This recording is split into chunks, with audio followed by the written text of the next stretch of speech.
顶日呢，这嘉义大埔发生规模6点4的地震，也让这台南东山地区不少行经景观的灶坑拢害去，当地有250户的厝受损，建筑废弃物的清运也变作是一个问题。公所表示讲，因会先用因的预算来处理，不过也是需要市政府来补贴，这钱才有够。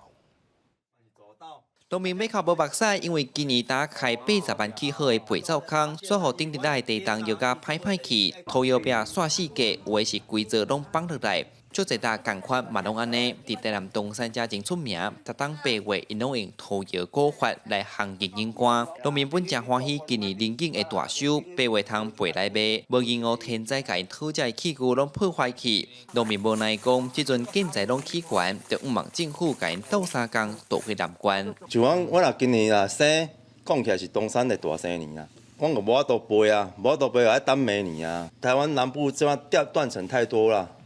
啊，阮的肥皂坑哦，常常你安尼放，也袂使，因为阮这是土坯啊，土坯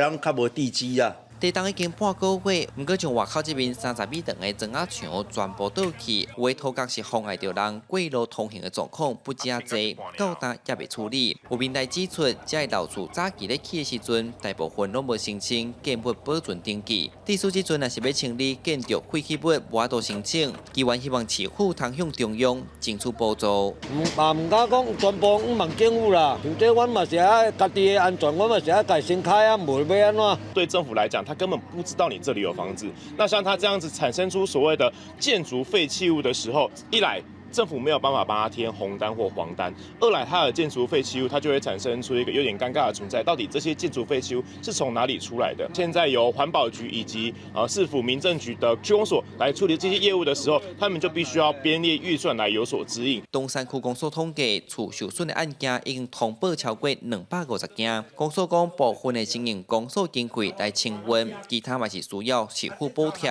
环保局讲会配合公所提供场地，互因倒废弃物，协助居民重建家园。记者苏台南采访报道。